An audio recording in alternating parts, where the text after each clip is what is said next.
بسم الله الرحمن الرحيم. ازيكم حبايب قلب؟ عاملين ايه؟ يا رب تكونوا بافضل صحة واحسن حال ان شاء الله.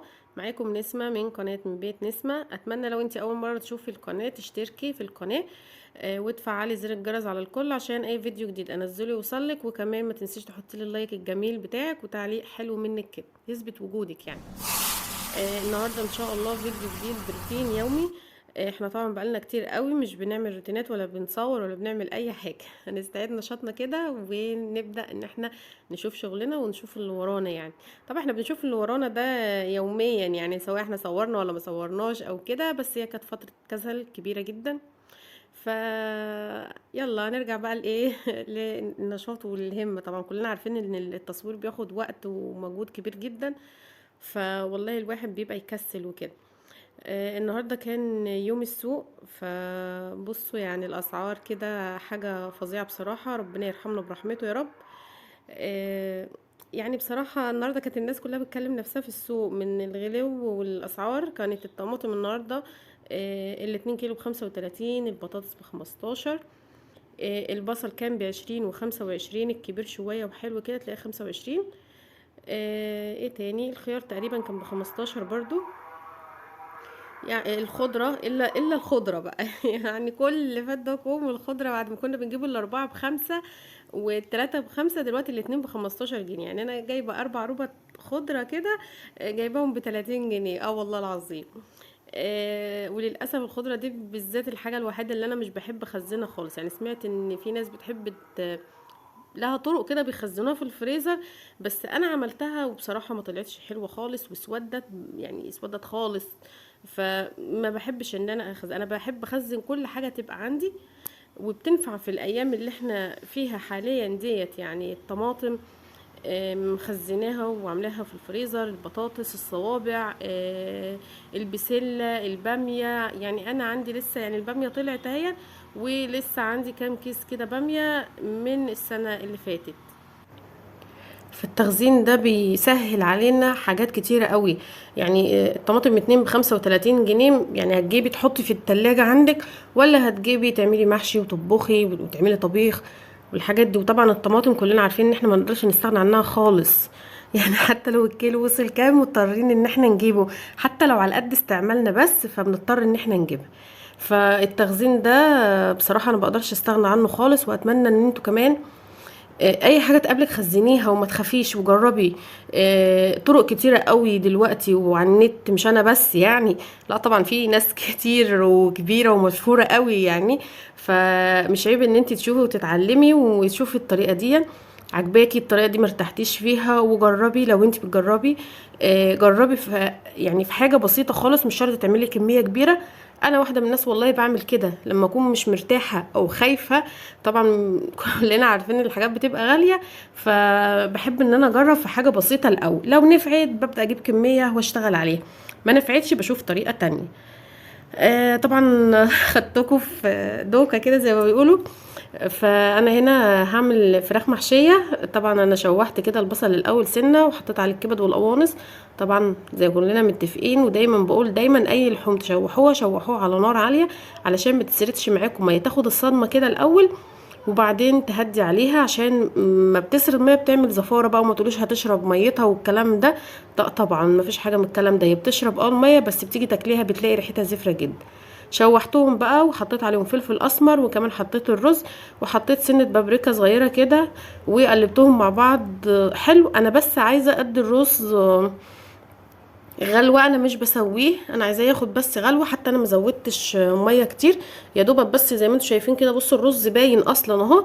انا هديله بس ايه غلوة عشان يبقى مستوي، لان دي فراخ شمورت صغيرة. عشان يعني تبقاش الفراخ مستوية قوي والرز يبقى من جوه ني.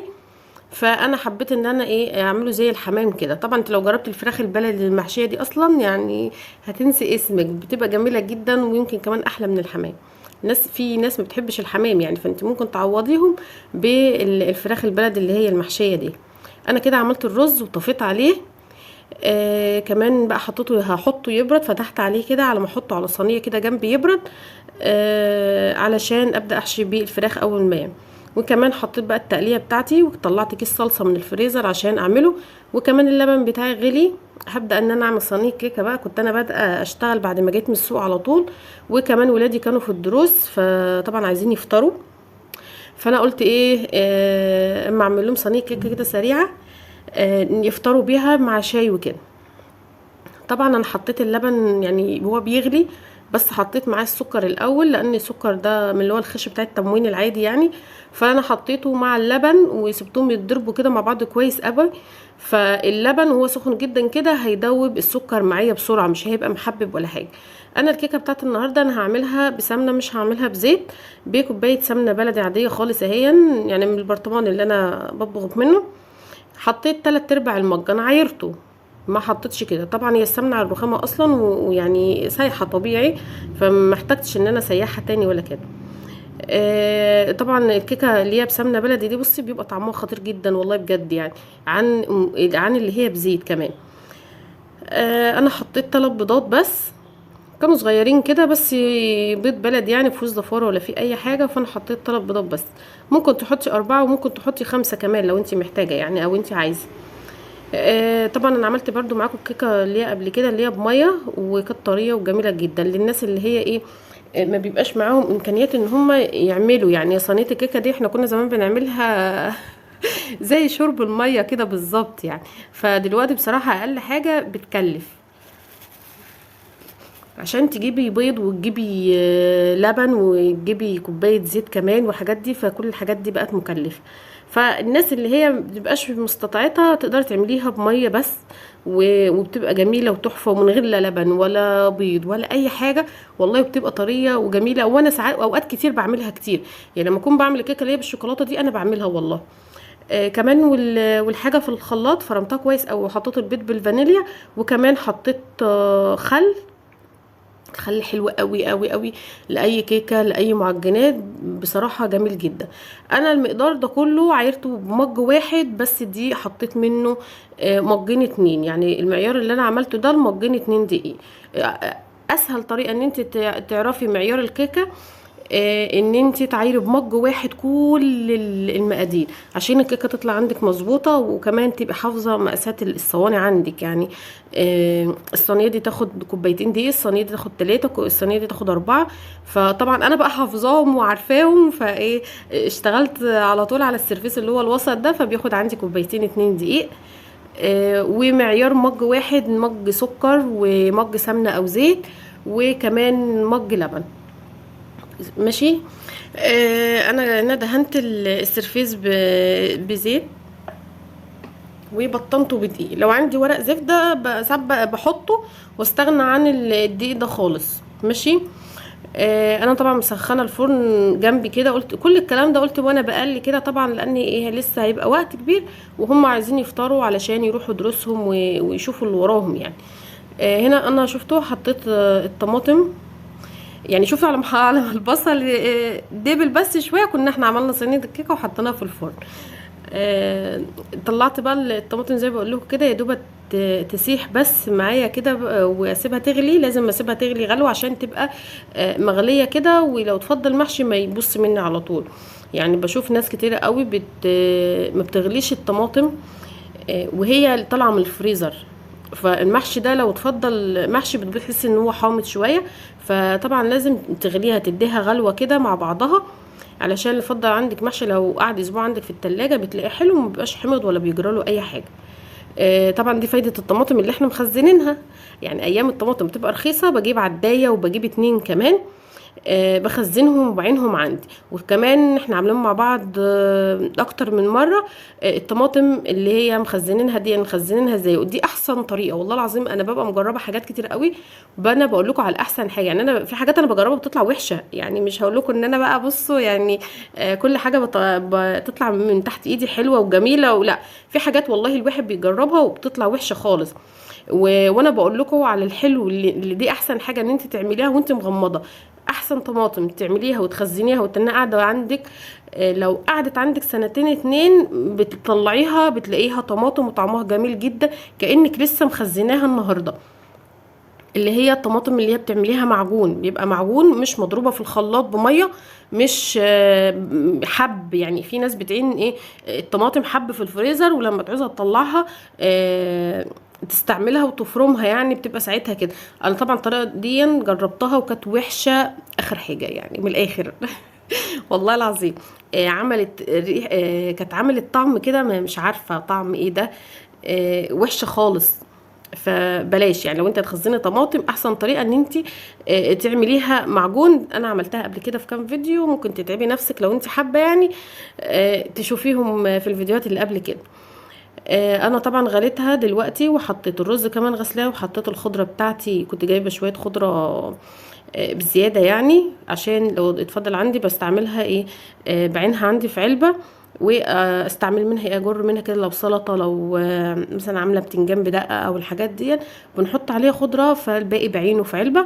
ممكن تعينيه في ورق استريتش، ممكن تعينيه في ورق، عارفين الورق اللي هو بيعمل زي الجرايد الساده ده، ممكن تعينيها فيه لو انت يعني عندك ربطة خضرة وعايزة تحافظي عليها في الايام الغلا اللي احنا فيها دي، ممكن تعينيها بالطريقة دي.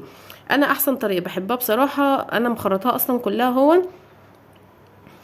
بجيب علبة بحطها فيها منديل، وحط فيها الخضرة وبغطيها بالمنديل، بتفضل معايا على يعني ممكن تقعد في التلاجة والله اسبوعين، ما يجراش لها اي حاجة، وتفضل خضرة زي ما هي، واستعملها لكل حاجة. ده طبعا لو انت تفضل منك خضرة ما كنتش جايبه على قدك في الايام دي يعني.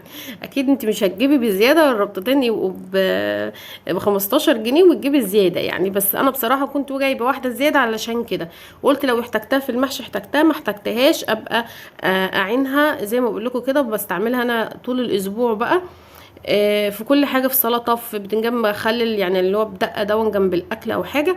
فببقى حابه ان انا احط شعر عليها كده، بيبقى حلو قوي، بتخلي الحاجات الاكل اللي هو الحرش ده بيخلي له طعمه حلو. انا هبدا ان انا احشي. بصوا، المحشي انا بحب اعمله قوي في الحله اللي هي ستانلس او الالومنيا. يعني المحشي الكرنب بيبقى في الحله الالومنيا ملوش حل بصراحه. بما ان انا بقى هحشي النهارده كوسه وبتنجان، فانا حشيتهم في الحله اللي ستانلس، وقليت فيها زي ما انتوا شفتوا كده. طب مش هيلزق يا نسمه؟ لا مش هيلزق ولا هيجرى له اي حاجه، ومقليه فيهم وما جراش لهم اي حاجه، والحله كانت ما شاء الله بيضه وبافته من تحت، ما جراش لها اي حاجه. المهم ان انت تستعملي تجيبي طقم يكون ستانلس، يكون حلو ونضيف. مش كل الاستانلس بينطبخ فيه، في ستانلس ما ينفعش اصلا ان انت تعملي فيه اي حاجه غير ان انت تغلي فيه حاجه سايله، يعني طبيخ شوربه، او تسلقي فيه، بس ما ينفعش ان انت تطبخي فيه خالص. انا الاستانلس بتاعي ده بعمل فيه رز، والله العظيم زي ما بقول لكم كده. اول ما الرز ما بيغلي بحط الشياطه وبهد عليه خالص، وبيبقى جميل جدا وطعمه جميل. المهم ان انا تعرفي تتعاملي معاه، ويكون بس طقم الاستانلس بتاعك يكون حلو وجميل. مش هقولك غالي، بس الحله اللي انا بستعملها دي دلوقتي والله غاليه قوي دلوقتي، يعني انا كنت جايباها من سنين يعني، فكانت رخيصه. انما دلوقتي بصراحه بقيت بسمع مبالغ كده جامده قوي. فهو حلو قوي، وبحب ان انا استعمله في الطبيخ، اسلق فيه، اعمل فيه، وبدعكه مفيش يعني لا تعب ولا اي حاجه. ابص الاقيه ان هو نضف وبقى جميل جدا وبيلمع. انا بدات ان انا بقى ايه، انا حشيت الفراخ طبعا. نسيت اقول لكم ان انا والرز ببرده كمان، حطيت عليه رشه جوز الطيب، بتخلي الرز طعم تاني خالص يعني، جميل جدا. بدات ان انا اعمل الشوربه كمان، وانا بفضي التلاجة بقى وبغسلها عشان احط الحاجه فيها، الخضار فيها وكده. فكان عندي خيار قديم، بدل ما اركنه في التلاجة ويبوظ بقى ولا يدبل، هو كان دبلان اصلا. فانا طلعت قلت ايه، اخلله بكره الجمعه بنفطر كلنا سوا، فاعمله حاجه سريعه كده. قطعته يعني، قطعته تقطيعه عشوائيه يعني، مش اللي هي مشرشر ولا الكلام ده، اي حاجه يعني. وكمان هحطه في برطمان عندي نفطر منه الصبح. ده انا هعمله سريع، عايزه اكله منه الصبح. فانا غليت الميه وسبتها يا دوبك دفيت كده، حطيت معلقه ونص ملح، نص معلقه شطه تقريبا، وحطيت معلقتين 2 خل، قلبتهم كويس قوي. وكمان جبت ايه يعني زي فص توم واحد كده، فرمته طبعا، انا فرمه التوم وعيناه في الفريزر. جبت يعني زي فص توم واحد، قلبته على الميه وقلبتهم كويس قوي لحد ما دوبت الملح اهون. التوم بيخلي مخلل الخيار طعمه حلو قوي ماشي. فانا هنا زي ما بقول لكم هم دول، فانا استخسرت ان انا احطهم في درج يتبالوا وارميهم، يا اما يبوظوا برضو وهرميهم. فقلت ده ما انا جبت جديد ايه هعمل دول مخلل نفطر بينهم الصبح نحطهم جنب الفطار. طبعا دي لو انت عايزه تعملي المخلل تاكليه بعد كام ساعه، ماشي. لو انت مش حابه بقى وحابه تقعدي عندك كام يوم، اغلي برضو الميه واركنيها لما تبرد خالص. اي مخلل لازم تغلي الميه، لان الميه بيبقى فيها حاجات كده ممكن تبوظ المخلل اصلا وتخليه رايم على طول. فانت تغليها وتبرديها. بس عشان انا كنت مستعجله فغليت الميه وسبتها تبرد بس وعملته. طبعا الميه كانت زياده، فانا خدت حبه وصفيت الحبه الباقيين، وخدت بس الحبه اللي فيهم ايه الشطه والملح وسنه الثوم اللي انا حطاهم حطيته. وكمان كنت هسيبه في الطبق كده، فلقيت شكله مش ظريف واللي رايح واللي جاي بقى هيقعد يبص عليه، فقلت ايه ما احطهم في برطمان كده جنبي. هو هيعمل على طول يعني، هو ساعتين اصلا وممكن ناكل منه. فاستغلي اي حاجه عندك صدقيني، واوعي ترمي اي حاجه في الزمن اللي احنا فيه ده، ماشي اوعي. ماشي، تعالوا اتفضلوا معانا بقى. طبعا وجبه الغداء الاساسيه لما الكل بيتجمع، يعني بنحب دايما الغداء الاساسي لما جوزي بيجي من الشغل، لما ولادي يجوا من دروسهم، مثلا الايام دي طبعا دروس وكده الايام دي، فبنستنى كلنا عشان ناكل سوا. عايزه اقول لكم كمان ان الكوبايات اللي هي اليمين، المجات اللي هي بيضه دي كنت جايباها بحاجات قديمه، وكوبايات بتاع ده بلاستيك، شويه بلاستيكات عندي كنت بجمعها، يعني اطباق مكسوره. طبق ساعات ببقى لسه مولعه العين وطافياه واحط الطبق البلاستيك عليه يروح خلاص كده منتهي سايح.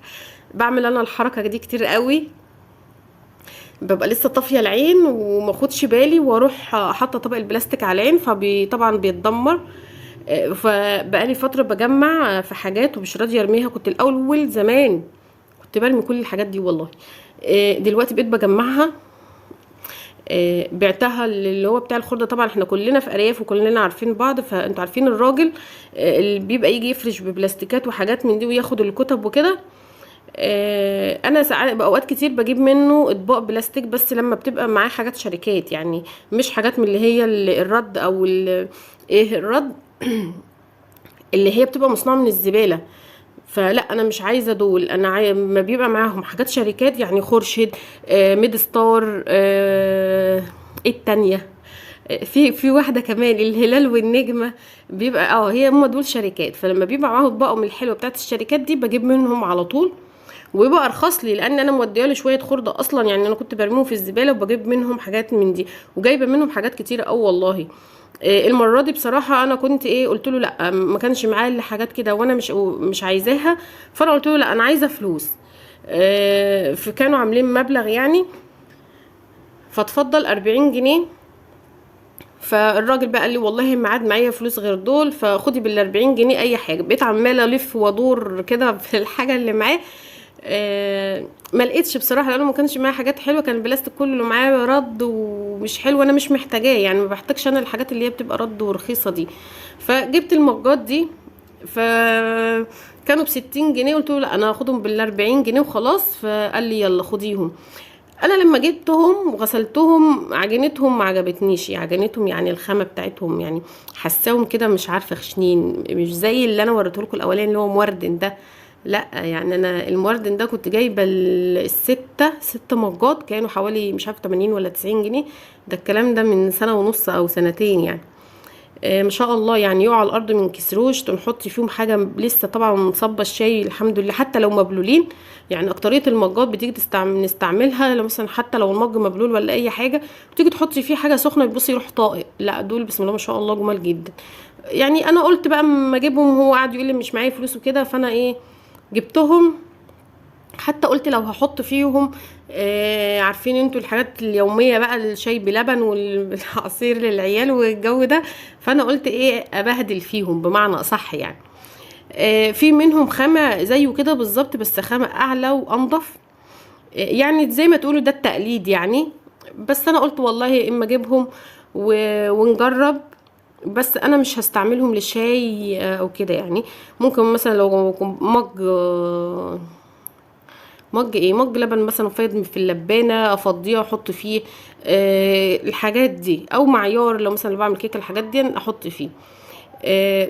يعني الحاجات دي انا جمعتها والله العظيم زي ما بقول لكم كده. الزيت القديم كنت برميه، دلوقتي عايزه اقول لكم ان انا ايه، كان بتاع الزيت طبعا ده بيلف في البلاد كلها، محدش يقول لي هو ايه وبيلف ازاي والكلام ده. لا هو بيلف في البلاد كلها، اي زيت قديم اي حاجه قديمه هشتريها يعني. فوالله انا على طول بستعمله، بعينه واعمل منه الصابون. يعني كلكم عارفين ان انا بستعمله للفوط المطبخ، ببشره واعمله للمطبخ. فبصراحه حلو قوي بينضفها، لان فوط المطبخ كلنا عارفين ان هي بتبقى بقع زيت وسمنه وصلصه، الحاجات دي ما بتطلعش، فهو ما شاء الله بيخليها حلو قوي. فكنت بعين الزيت دايما ان انا اعمل بيه صابون. فانا كنت مجمعاه كده في ازازه، فلما الراجل عدى فمعرفش ايه اللي خلاني اقول له ايه، قلت لابني انزل اديله الازازه دي كده. ما اهتمتش والله العظيم، لقيت ابني جايب 50 جنيه. يعني ما اهتمتش اصلا ان انا اسال الكيلو بكام ولا اعرف ولا كده. انا مش عارفه هما بيعملوا بيه ايه بصراحه، يعني عشان مش عارفه، شفت كام فيديو كده على النت فانا انبت نفسي بعدها. يعني كذا واحده زينا كده فعامله فيديو ان هي اشترت ازازه من محل، يعني من محل المفروض زيت حلو ونظيف وكده. فلا لقت قلبت الازازه بعد ما روحت كده، لفت نظرها تحت في اخر الازازه من تحت كده شوايب سودا كده. فده زيت معاد استخدامه، مش زيت حلو او زيت جديد يعني. زي ما احنا كلنا بحتاج ازازه بجيبها، فازازه زيت عاديه نظيفه حلوه. لا ده بيبقى زيت من اللي هو المستعمل ده، وبيعيدوا تدويره تاني، طبعا كلنا عارفين ازاي. فمش عارفه يعني هما بيعملوا بيه ايه. دي مش عارفه. انا قصدي والله ان انتوا تحافظوا على اي حاجه عندكم، ممكن تعملي بيه صابون زي ما انا بعمل كده، وبغسل بيه فوط المطبخ. وعايزه اقول لكم كمان ان انا بمسح بيه البلاط، لو البلاط بتاعك اللي هو العادي ده تمسحي بيه بيطلع البقع منه وبيخليه جميل جدا وبيلمع. اتمنى الفيديو يعجبكم.